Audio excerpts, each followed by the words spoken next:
Greetings, everyone, and welcome to the Watchman Report. This is Marco Ponce of BeingJustified.com, and today we have a special guest, a fellow filmmaker that we've talked about before with a film called Hidden Light. Now, today we have the filmmaker, Yoel Gold of Hashkifa. That's at Hashkifa on YouTube, and today we're going to be discussing his latest film called Hidden Light. And that is a film that definitely caught my attention, like we said on the Watchman Report, because it deals with, from the Jewish perspective, what happened to the menorah and the travels that it might have had going to Rome after the destruction of the Second Temple. So listen, with all that said, without further ado, let us introduce Yoel Gold. Greetings, Yoel. Hey, Marco, such a honor to be on the Watchman Report. Thanks for having me, and thanks for reviewing my film on the platform. I really appreciate the opportunity to talk about it. You are definitely welcome, and thank you for your time. And like I said, for my audience that might have not have caught that particular episode, I brought it up because of the reason that what caught my attention, and I'll give you the genesis of like how I came across this particular film. Because I was on YouTube one day, it was recommended to me a interview of Benjamin Bleck, and he was talking about the menorah going to the Vatican. And then as a recommended video, I then saw the trailer to your film without knowing who you are, but what caught my attention, I'll tell you, what caught my attention is the thumbnail, the hero shot of Yoel in front of some cardinals at the Vatican.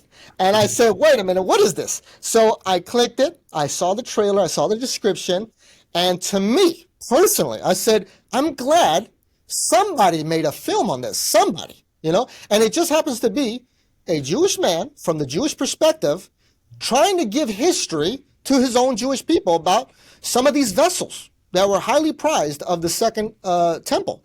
And I then went and purchased it. I watched it. And I will say, today on the interview, we're just going to be covering some of the chapters or topics that you covered that really caught my attention. And maybe you could give us some more inside information as to, why you included it and so forth. But again, it was a very well done film. From just the filmmaker standpoint, very journalistic, just giving you the facts. And listen, for me, the other reason why I watched this film is for sure, I truly believe the Vatican has those vessels, man. And listen, Yoel, he did a good job of trying to get down to the root of all of it. I was rather sad that you didn't get that interview with the Vatican official, but maybe I'm also a little optimistic in the sense that you might have a second chance. You never know. You never know. What do you think about that, Yoel? Do you think that there is a possibility to still land that interview? I really hope so. We have, my team and we've looked into it again and again, and we do hope so. Actually, the head of the Vatican Library is not the same person anymore at the time. Whoever it was at the time of filming, that he's gone. So there might be another opportunity. But I do want to tell you that the release date of the film is very significant to us because there's one day a year that the Jewish people really mourn the destruction of the Second and the First Temple, which happened on the same day, not the same year, but on the same day in the Jewish calendar. And so really the reason why I really put together this film and released it on that particular day is because we are mourning it and we are yearning for it to be rebuilt. And so this was, I thought, a perfect way to mourn and to express the yearning that the Jewish people have for the Third Temple to be built. Yes, and that's what I did take away. I wasn't quite aware. I wasn't cognizant of the actual release date. So please, let's take it back to the top, okay? This film is called Hidden Light. And let me give the description that I saw in the trailer to the audience here. It says, uncover the untold story of the temple's sacred vessels and their hidden fate in Rome. So let me tell you, from a perspective, listen, man, if people that watch the Watchman Report, you should know what we talk about. And this definitely caught my attention. We've been talking about the Third Temple. And I said, this is what a timely film. So I had to watch it. I was definitely a customer of yours, Yoel. And let's take it from the top. All right. How did you come across the idea for this film, and when did it start recording, and when again was it published for my audience here? Yeah. So I grew up as an Orthodox Jew, and growing up as an Orthodox Jew, we talk a lot about the temple. The temple is central to our belief system. We pray 3 times a day for the rebuilding of the temple. And we learn about it in school, in elementary, high school, and post high school. There are actually tractates in the Talmud, complete tractates discussing what the temple looked like, the dimensions, the sacrifices brought, and how they lit the menorah, all the details. So I was always fascinated about the history and the mystery, frankly, of the vessels. Where did the menorah go, and where is it today? So last year, around maybe 18 months ago, a year and a half ago, I got a call from someone who said that he heard this rabbi speak in Israel who claims that he saw the menorah in the bowels of the Vatican. And I almost dropped the phone. I'm like, what? You actually saw somebody, you met somebody who saw it? So immediately we flew to Israel to meet this fellow, to meet this rabbi. And he's a little older, and you saw him in the film, and he was able to give us a detailed account. He was a rabbi in Rome for the Sephardic Jewish community. And so he had people who were connected with Pope John Paul II in 1979, 1980. And they got him an audience with the Pope. The Pope knew what he wanted. And the Pope took him down there. According to his account, he did see the menorah. And the menorah looked nothing like it looks like on the Arch of Titus. And which made a lot of sense to me because, I always have a lot of questions. And again, it's in the film about the inconsistencies between the menorah as we know it in the Bible and on in the commentaries, and the menorah that is depicted on the arch. Yes, and let me tell you, for my audience, I will give you the nuggets right now that really enlightened me. One of which was the one you just mentioned, which is the Arch of Titus, being this depiction of the menorah that we all think about. And that really caught my attention with how you covered that, and we'll go into that in a little bit. But I will say this, if you look at the Arch of Titus, when you highlighted the fact that there's dragons at the bottom of it, that's one of the big nuggets. I said, oh man, I never caught that about that particular depiction. I knew about the Arch of Titus, I knew about that particular menorah that a lot of people think about when it comes to what happened with the Second Temple after the Romans came in, but I was completely unaware of those slight details right there with dragons. And I was like, wait a minute, they just paganized it. And the other thing I will tell my audience right now, and we're going to get to this, but the other thing that I saw as just, wow, what a nice connection you made was with the timing of the destruction of the Second Temple and then Pompeii with Titus. And I said, man, I knew about Pompeii, but I was just unaware of how it connected to the Second Temple being destroyed with Titus. I was like, man, that in itself earned my money on that film. I'll tell you that much. But yes, maybe we can get into that right now. How did you start coming across? Let's do two things. How did you start coming across the idea that there were dragons on that particular Titus arch menorah, and also the idea that the menorah had a tripod? That one caught my attention as well. I was unaware of that. Yeah. So the tripod is not explicit in the Bible, but some of our major commentaries of the 12th century, Maimonides and Rashi. Rashi is a major commentary in the Bible. We all learn it, and we all follow his interpretation of the verses. They explicitly state that the menorah had a tripod, and not only that, they say that the menorah wasn't semicircular. It wasn't a U shape. It was a V shape. It was diagonal. That was a big one too. I forgot to mention that the V shape.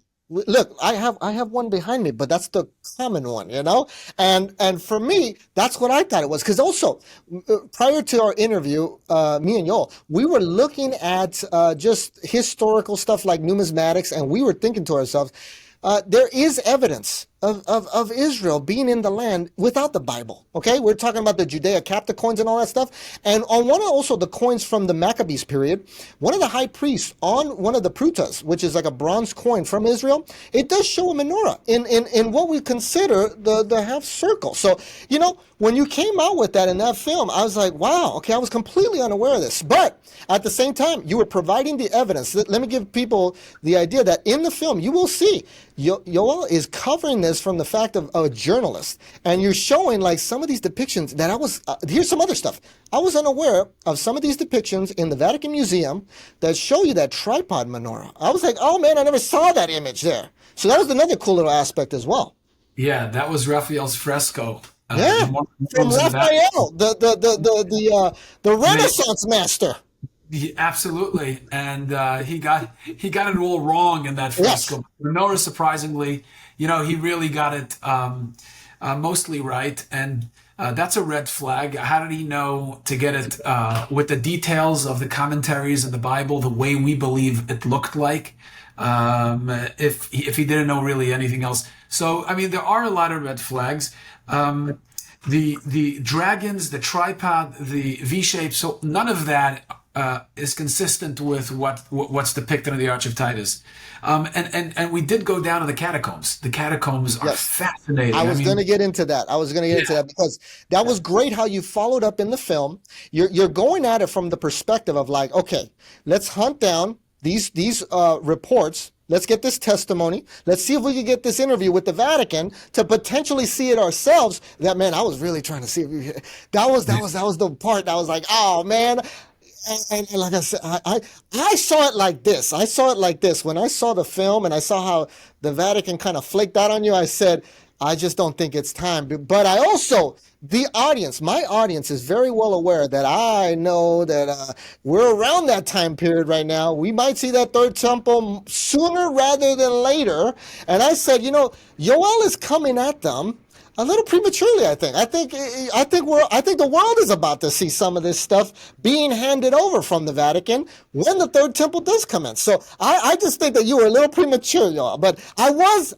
Listen, the main reason that I did click, I did purchase, was I was like, is he gonna get to show us what's in there? I really thought that, y'all. I was like, I want to see it. Is he going to show us? That's what I got. Disappoint Marco, yeah. I want to tell you something though, with regard to not getting the interview and having them cancel the night before. They told me everything with that cancellation. I don't need, Yes. People talk through their silence, through their backtracking. Yep. And to me, that was quite a large red flag. Yeah. And that's why it's one of the reasons why I do believe they have vessels that were in the Second Temple and belong to the Jewish people. Yes. No, listen, that spoke volumes. You're right. I thought the same thing, especially as to the duration in which they did it at. It's like one day before I said, oh, nice, how convenient. Not that I was upset as a viewer. That was I was like, man, is Yoel about to show us some of this stuff? I would just think this though. I also thought this. I said, listen, if he were to be the person that did get this, videoed for the world, I think you would probably have a little bit more. I think you would be a little bit more well known at this point. Yeah, that would be an Academy Award. Yeah. Yes. I think that you would be world renowned just for being the guy that was able to get to the Vatican to allow them to disclose this magnitude of stuff that they have in their possession. And listen, a lot of people, there was a particular interview you had there with someone from Rome, and he said, listen, they probably do. He's like, and this wouldn't be one of the major things that they have down there. I actually like what he said now. I said, yeah, this is probably nothing compared to some of this other stuff that they have down there. So I thought that was rather funny. But at the same time, let's get into this now. You mentioned the catacombs. How did you then start to delve into that direction after some of those findings in the Vatican? Right. So the way we segued into the catacombs was we tried to get the chief rabbi to tell us a little bit about his relationship. Now the chief rabbi of Rome, correct? Of Rome. Chief rabbi of Rome, Rabbi Desenyi, his name is. Okay. Just a wonderful person. He's been the chief rabbi of Rome for 30 years. And so he's seen Pope John Paul. He's seen Pope Benedict, and he's seen Francis. Pope Francis. So that's I saw how you included the footage, or actually the photo of him with Francis recently. So I did see. So and there was some tension with the Pope Francis and the chief rabbi in the Jewish community because of the war with Gaza. Yeah. But I was interested in finding out whether he ever had any meaningful conversations with any of the popes that he had met and he had a relationship with regarding the vessels of the temple. And That was a good angle. That was a good angle, I thought. Listen, from a journalistic standpoint, you're sniffing it out. I said, that's yeah, good. exactly, Yeah. exactly, exactly. And I could see that he was extremely uncomfortable talking about it on I camera. saw that too. I Yeah, saw the behavior in his body when you asked him that. Yeah, yeah, yeah, most yeah. definitely. So I tried to push a little bit, but I didn't want to push too hard. He said that he really never had those conversations, and he didn't want to get into it. But what he did say was, if you actually want to look at a replica of the closest depiction of what the actual menorah looked like, you got to go visit the catacombs, and that's how we just pretty much followed any leads we Okay. got. So that's how we got the catacombs.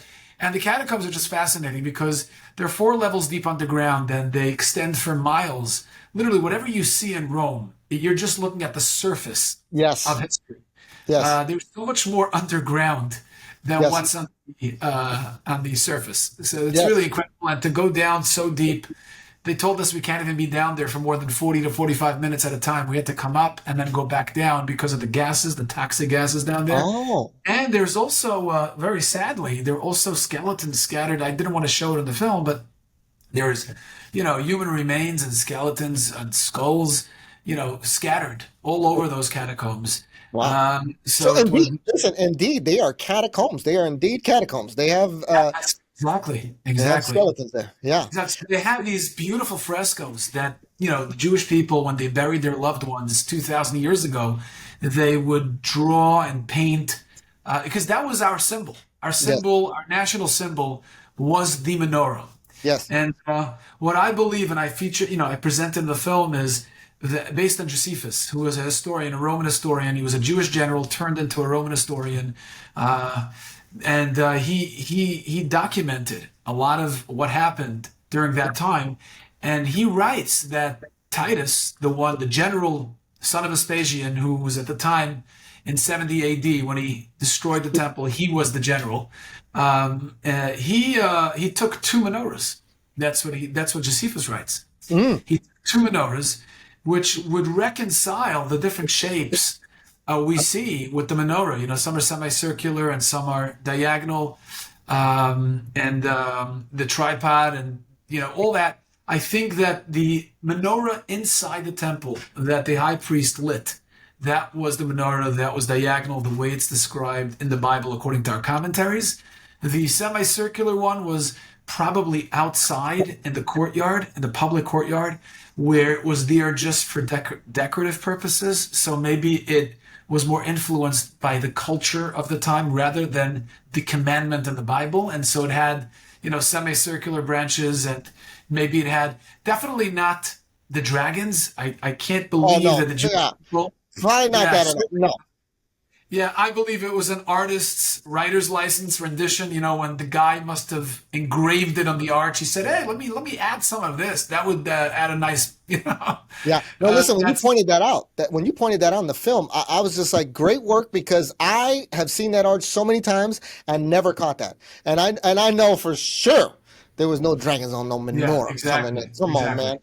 Either way, listen, another thing you touched on right now was that component that also really I would give you a lot of credit for because of the fact that you connected that in history to what I would definitely consider a judgment of God on a nation that he used to come and to destroy the second temple. And listen, Jewish tradition, if you want to touch on that, Jewish tradition holds that the first and second temple were destroyed on the same day of the year, correct? Is that right? Yes, So, yes, so yes. you could see what God did here is he used another Gentile ruler to come in and destroy the temple on the very same day of the year as what happened with Nebuchadnezzar, which is written of in the Bible with the Babylonians.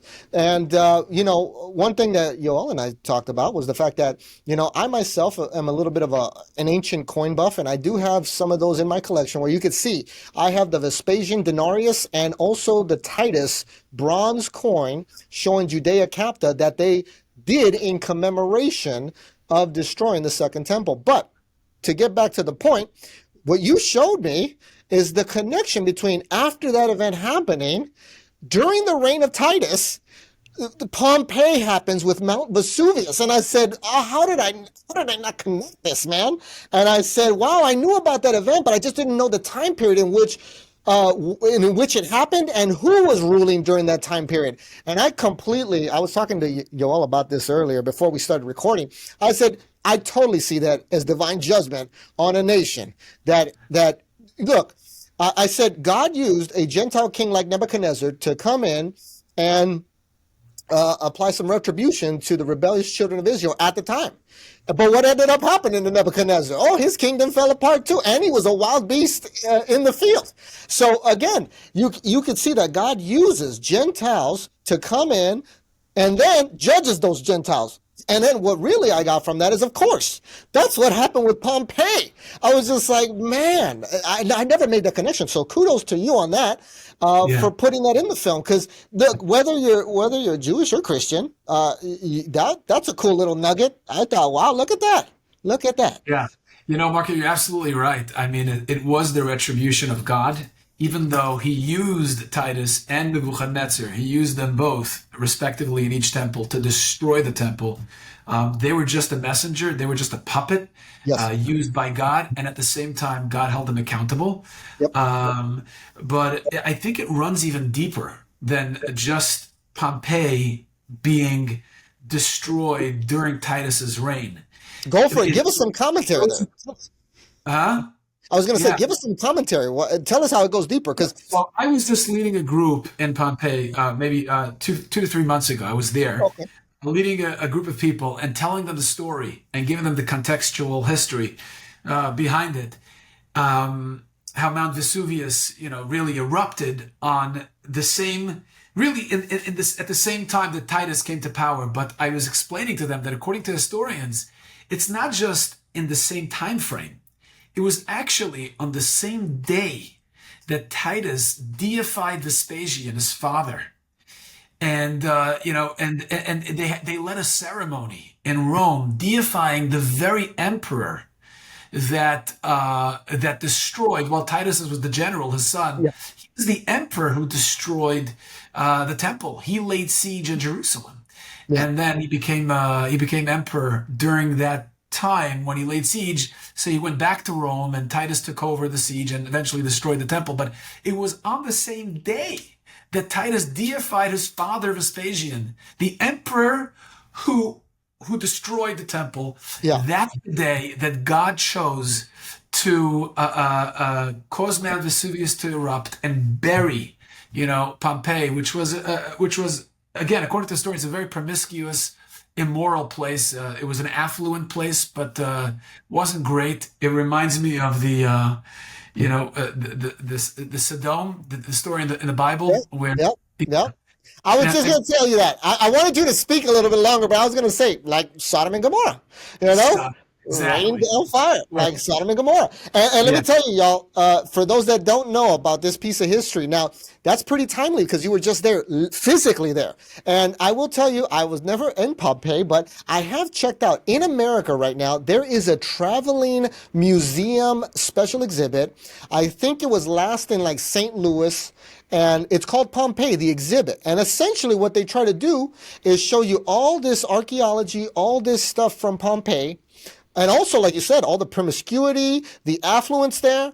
And at the same time, they had replicas of molds of some of these people that were hit by this hot ash that then put them in such positions of agony as they were dying through this event. And it's quite an exhibit, I'll tell you that much. I took a lot of good pictures, and it gave you a whole new sense outside. Because see, listen, if you want to learn a little bit more about it, there's a film that Hollywood made on Pompeii. If you want to learn a little bit more about what happened in Pompeii, but listen, I've known about Pompeii for quite some time, and I've known about Israel for quite some time, but I just never connected those two.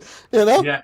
It's really fascinating, and it wasn't just Pompeii, Marco. It was also they had a fire broke out in Rome, and it burned down a third or half of Rome. Plus, there was a plague that killed so many people. You covered that first in your film, and then you go to Pompeii. So I wasn't aware of that. That's right. That's right. Well, you pay attention, Marco. So, Yep. anyway, the point is that the people themselves realized that it was God's retribution of Titus. And Titus was nervous, and Titus decides to try to regain favor in the eyes of his constituents. He finishes the project that his father began, Vespasian began, the project of building the Colosseum. And he Yeah. uses Jewish slaves. He Yep. uses money from the temple, gold, a lot of the stuff that he brought to Rome to complete the Colosseum. And on the day of his triumph, when he finally completes it, he has celebration after celebration where 5,000 people are killed for the entertainment of the Romans, including many, many Jews. In fact, the Talmud records, this is in the Talmud that I study every day. The Talmud records that the sages commanded Jews to go to the Colosseum. The reason being is because they would vote at the end of the match whether the fighter should be finished off or not. I don't know if you ever watched The Gladiator. The Yeah. Gladiator. Yeah. Yeah. So the sages said Jews should go to the Colosseum, watch them, and so this way they can add to the votes and try to save a life. Add to voting no, don't finish the person off. And so it's a really painful part of our history. Listen, and I will say this because I mean it's a shared history, and because I just saw that TV show. There was a TV show recently, I believe on NBC. They came out with I don't know how many parts it was, but it's called "Those About to Die," and it's an ancient Roman show. And I was wondering, I said, well, what emperor is this on? Anthony Hopkins played Vespasian, and I forgot who played Titus. But Wow. Israel had an. I was thinking to myself. I said, okay, so once I found out those are the emperors, I said, are they going to touch on the temple? There was a particular episode where they did touch on the temple in regards to making like a makeshift temple that they then lit on fire. And then they were killing some Jews in the process, where they also were doing what you just said with the voting. And I said, wow, okay, this is pretty ballsy right here as far as what they're showing people. But I hope some people understand the time period, because those were the emperors during the Second Temple destruction. So I'm Absolutely. assuming a lot of people might not even know that history. I like how you in the film, towards the end of the film, you were interviewing people on the road to the Arch of Titus, and you were asking, "Do you know who this is? Do you know what this is?" And it's true, most They people didn't don't. know. They Most did people, not know. And to be honest, Mark, I was shocked because they were literally walking up to the arch. And I yeah. said, do you know where you're going? Do you know what the arch is? And, they had no clue. They had no clue. It just goes to show that, you could be powerful at one point in history, but be forgotten in the next Yeah. century or so. Yeah. Evil doesn't reign for too long, and we pray and we hope that the evil in the world today also doesn't reign for too long. So we see and we feel God's presence very soon. And listen, that goes. We'll get to this in a little bit, but I did want to talk about your future projects now. And listen, before we do, I was off the record talking to Yoel about this. That as a filmmaker, kudos. You had good skills on your journalistic approach, your editing. Listen, a lot of people. What has been your feedback? I'm sure you've had some feedback about the AI video components that you've included in the film. What has been your feedback on that? Did people like it? Do they not like you for using AI video generated stuff? That's a great question. The truth is, you are multi-talented, Marco. I know that we spoke offline, and you do a lot of, the behind the scenes of your films. I did not do the AI. I did not do the editing. We have a really talented team, Moshe Bree, Paul Greenberg. We have all these incredibly talented artists and editors and producers. So I'm just, I always love telling the story with Michael Jordan when he scored his career high 69 points. You follow basketball? I'm not sure if you do, but Oh yeah, no. Listen, Michael Jordan is pretty much universal. okay. That So guy my is as universal as it gets with sports. There you go. He scores 69 points against the Cleveland Cavaliers, and after the game, the reporters are crowding around him in the locker room, and one reporter couldn't get to him. Speaks to his teammate. I think his name was Stacey King, and he had 1 point. He got fouled and he went to the Yeah. free throw line. He missed one and he hit one. And Yeah. he says, "Hey, Stacy, what do you say about tonight's game?" And he responds nonchalantly without batting an eyelash. He says, "Any night Jordan and I combined for a 70-point game is a good night for the Bulls." He had 1 point. Ah, You know? So contribution? No, but if you see a film like that, I just got 1 point. The truth is, it takes a lot of people to do this. With regard to the AI, we never did this. We've done films in the past. The AI component was new. Listen, I'll tell you right now, I liked it. I didn't mind it. But I do know that there's sentiment out there because of just like when people hear about AI, they think of AI taking their job. So when they hear AI videos, they're like, oh man, how dare you? It's going to take people's jobs. I'm just thinking, did you get any slack for that because of that perspective? No, that particular perspective, no. Okay. I didn't get any of that, but I found it useful. I found it very useful of your usage of AI generated videos. I didn't mind it. I don't care for it. I don't look at it from that perspective. And like I said, some of this stuff, if you can have that incorporated to help you out, like for instance, let me give you an example. Like recently, I think there was like some big old Christian production that had that included, and that's why I bring it up, is because there was a lot of, pushback to it. They're like, oh man, how dare you guys use AI footage, And so I was thinking, did you hear any of that? So no. Okay, that's cool. No, but I felt like if we're going to talk about history, it's very difficult to talk about history for an extended period of time in a film and just look at somebody's face talking. As charismatic as a historian or one of the speakers on the film might be, it's just good for, our attention span is very low these days. We figured that recreating part of that history through AI would only help the viewer, his attention. Yeah. So we did it. And I never thought about taking somebody's job away. I never thought about it from that perspective. I think we wouldn't have had the AI. We just would have had the people talk on screen, on camera. That would have been it. So between the two, we decided to go with the AI. Yeah. No, listen, that's good because I didn't really think about asking that question, but as a filmmaker, from filmmaker to filmmaker, I have seen that, not with my particular projects. I've never done it, but I'm just like, did you see any of that going your way? But the other question from a filmmaker that I wanted to ask you is that, did you storyboard any of this, or was it just an event of like, let me just start here and see where it goes with my findings? Like, how did it? That from that question alone, if I didn't talk to you before offline, and I would know you are a filmmaker, because that question only a filmmaker can ask. Yeah. You know the process. You know the grueling process of really producing a film. I mean, we had a storyboard on our whole wall of the office. I mean, we had sticky notes and the yellow, the red, the pink, and the green and the blue, trying to figure out. Yeah. Where do we put what? And it was many, many sleepless nights. What seems so seamless is really not, and that's part of the process of filmmaking, which I happen to enjoy very much. Yes. And, for my audience, I've talked to you all about my films, and on The Prince of the Covenant, that was kind of like me winging it. I didn't even storyboard that. But on Esau's Edom, I had to start at least developing, really a storyboard per se, but more or less like a bulleted list that I could then maybe, it was a fluid list that I could kind of move around, but just so that the arc is there and the progression is there so that you can continue watching it and you can make some So with a lot of my films, I had to make some connections where if I didn't make these connections in the order that I did, a lot of it would just not make sense. So in your case, I would imagine you did storyboard it, but when you were hitting some of these brick walls, like with the Vatican, you were just like, okay, now we got to go this way. Yeah. You know it. That's exactly what happened, and we tried really hard.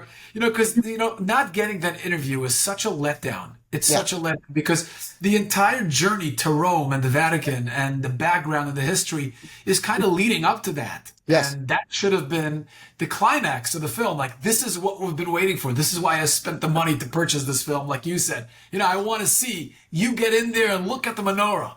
This is what you wanted to see. And can we see just a little bit of it? Can we see, that's what I thought. I was like, just show me for a bit of it.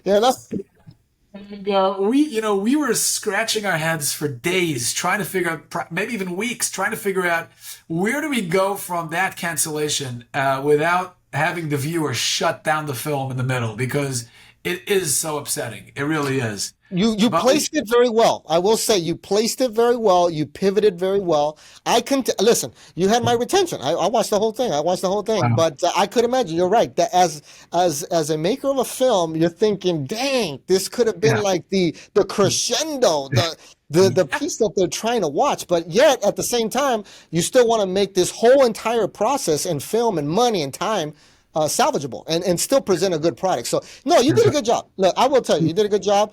I highly recommend the Appreciate it. film in the sense of this, because tell us again, you told me this, you produced this film from the Jewish perspective for your Jewish audience so that they learn history, correct? Like that's the Yes. purpose. Yeah, they need to learn history. And you asked me before about feedback. I got to tell you, the most rewarding feedback to me was from a letter from a 9-year old girl to a 75-year-old. Wow. And film really talked to people across all ages. And I do believe that it will talk to people from all backgrounds, not necessarily Yeah, Jewish. I I mean, agree. your audience will very much, like yourself, Marco, they will very much enjoy it and learn a lot about the history, Yep. and just be fascinated by the Yep. mystery of it all. Yes. And so, yeah, we're really proud of it. Really Yes. proud of it. So no, congratulations there. And one thing I did want to talk about is like I told Yoel off camera. I said, listen, my number one thing that earned my money on this film was how he included Benjamin Blick with a short interview piece where he talked about the idea of priests from the Vatican trying to sell him the menorah, but staying under the radar. And then later, Benjamin mentioned it's these Jesuits. said, I said, what? What did he include this? I said, this is amazing. Because let me tell you, my audience knows about what I have to say about the Jesuits. So I don't have to go there with you right now. But at the same time, I told you all this. You don't have to know about the Jesuits. That's enough as to what you need to know about how they go, how they get down. I said, here they go. Here goes Benjamin telling us about an event in the film that you documented that he had contacts with priesthood, with priests from the Vatican. And later, he kind of throws it out there and he says, these Jesuits. And I said, wow, wow. So I that's mean, one that I did include. yeah, they took millions of dollars as a down payment for something that they lied about. So it was very, very upsetting to Rabbi Benjamin. And when I Oh, heard it, I couldn't believe my ears. I really me couldn't believe either. I it was happened. with you, Yoel. I was like, Yeah. wow, he's public about this. You want to be, wow, he actually said it. There's no way I wasn't going to include that. That needed to be included. If we talk about the menorah, the Vatican, and the lies, I thought that that is an important piece. Yes. So kudos to you for including that. I said, that I is, don't mean to offend anybody, Marco, but I'm just presenting facts, yeah, you no, know? you So came at this it is from a straight I'll tell journalistic. it. Yeah. You look, Yoel, for those that have not seen this film, because I remember I've already promoted your film already, but I'm just having you on to talk about it now. But for those that haven't watched it, it's just listen. This should reach any audience. It's from the Jewish perspective, but it should reach any audience, like you said, that wants to look into historical stuff, a history, and also this, like you said, the mystery of where it's at. Where did it go? Because clearly something that depicted a menorah was put on as a testament to the Arch of Titus. I mean, like, let's just say, for instance, let's play devil's advocate here. Let's just say we didn't have the sages, we didn't have the historians, and we just had the Arch of Titus. We just be like, wait a minute, what is that right there? What is this? What is this depicting? Who was Titus conquering here? So I'm just thinking, that to me really screams that what happened? Do you think it just happened to go somewhere all of a sudden? And the idea is that you mentioned something in the film that some of these people that have gone to the Vatican to some of these levels, some of them couldn't get to certain levels, right? Like it was just like there's like a bottom level that they're like, nope. Yeah, the 7 stories under the Vatican. Yeah, Okay. we mentioned in the film that when the Vatican wanted to rewire the entire Vatican and up their security, they hired an Israeli security team. Wouldn't you? I mean, it's hard to believe, but they did. and they wouldn't allow them to go to the bottom under the Vatican. That again, these are all red flags. That's all I'm saying. I don't have, you know, I don't have, you know, evidence, but I do have an instinct, and I have the stories that I present, and you know, the facts and the testimonials. That's what we got. Yes, and no, I appreciate that because let me tell you, prior to doing this project, did you look into anybody else doing such a project? I don't think there's one out there. I don't think so. I I don't don't think. think so. I don't think so. You know, Can't think of one. I hope this inspires even a bigger project. I'm not looking to have a monopoly here. I'm just looking to uncover the truth. And if some big filmmaker in Hollywood, somebody who's got a lot of clout and influence says, hey, you know, this guy Gold, he's got a great idea here. We'll do it bigger and better. Please be my I'm guest. telling you, this could be like a Da Vinci Code or something like that, man. Absolutely. This could Absolutely. totally be something like that, man. But okay, Absolutely. so with that said, as we start to conclude the interview here, like I said, if you have not seen it already, go check out Hidden Light. It's so cool. But I will say this: what are you working on next? Tell us what you're working on now. Okay, so this is just to me, this is even more fascinating in a way because the menorah we haven't seen yet, Yes. but here we're producing a documentary about a very interesting guy.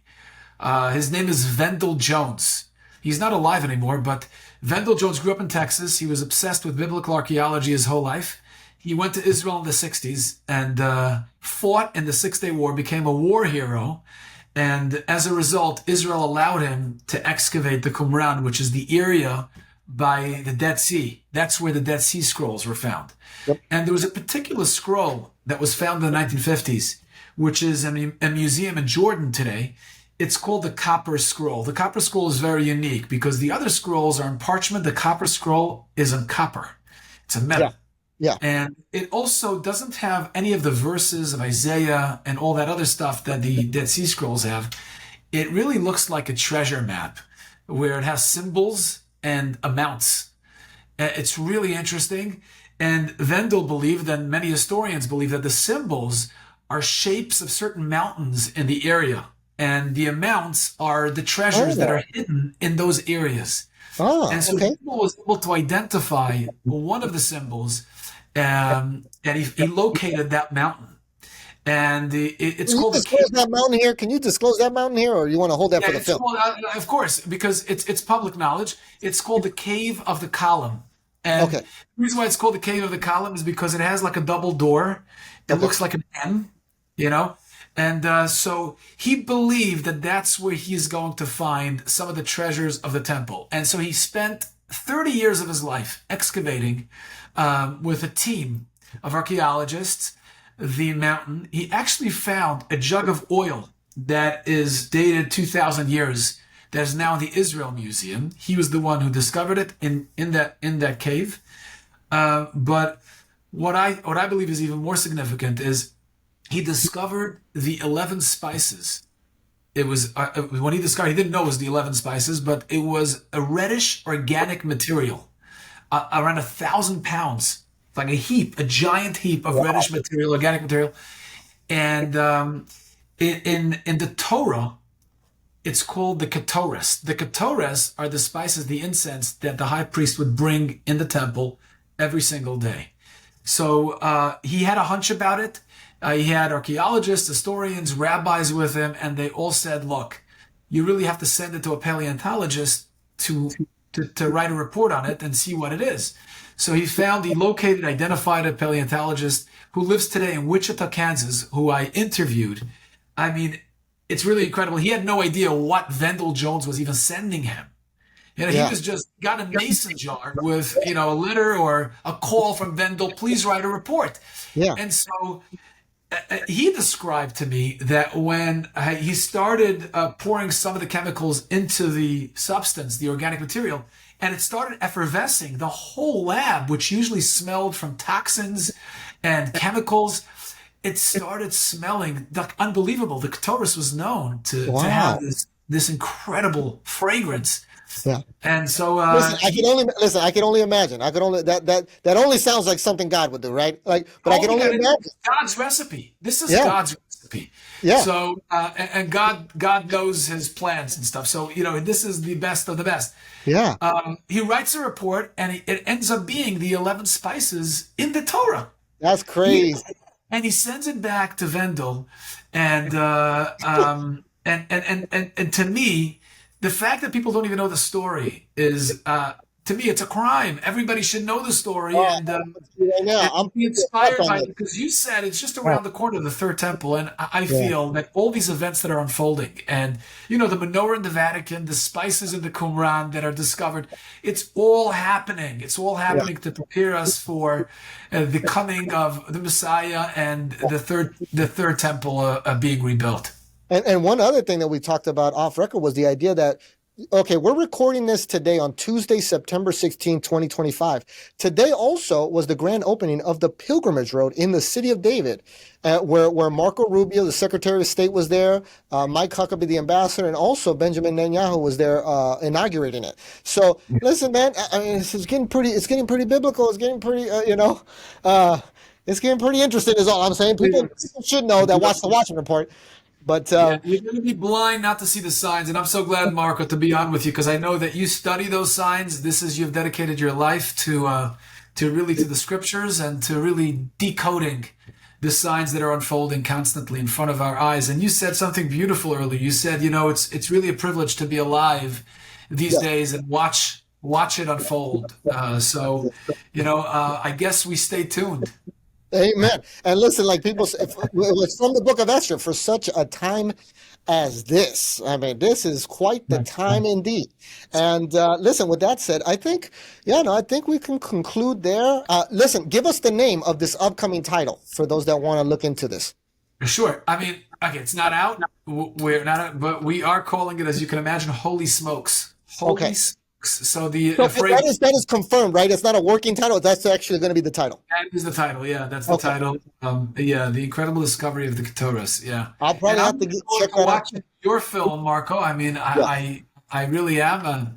If you could send me that link, that would be amazing. Oh yeah, no, listen. I originally came out with that film for just a nominal fee, I think of like $20 or something like that. But you know what? It's free now. I just want the world to see it. This is just absolutely crazy times that we're in right now.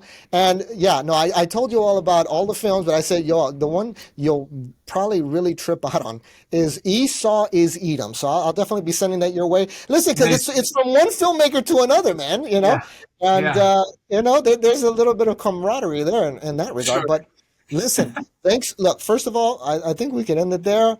First of all, thank you for your time, Yoel. Thank you for the film Hidden Light. Make sure to check it out if you have not done so already. Like I said, go ahead and plug your website and your social media profiles for those here at the Watchman Report. Yeah, sure. So if you want to watch the film, you'll find it at hashkifa.com. Hashkifa, Hashkifa.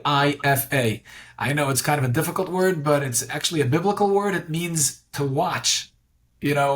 Means perspective. It also means that God is watching over us in the context of the verse.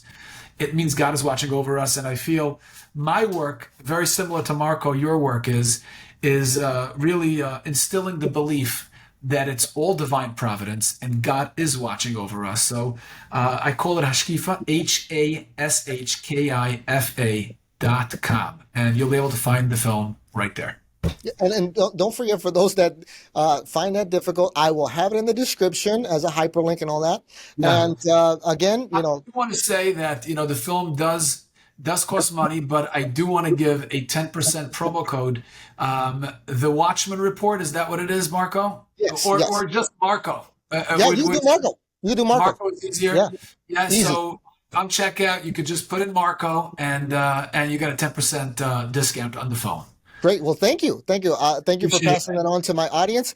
Hopefully Yeah. I can send some viewers your way. And listen, we'll be on the lookout for that new one. Any estimated time of arrival on that new production? Yeah, so I try to release it. again, on the day, it's very significant to me that day, the day that the Jewish people mourn the destruction of the temple and we yearn for it to be rebuilt. And so presenting these stories is a way of mourning the past and yet yearning for a better future. And I like that's the theme of it. Yeah. I like that. I like that. Okay. All right. So we'll look forward to that.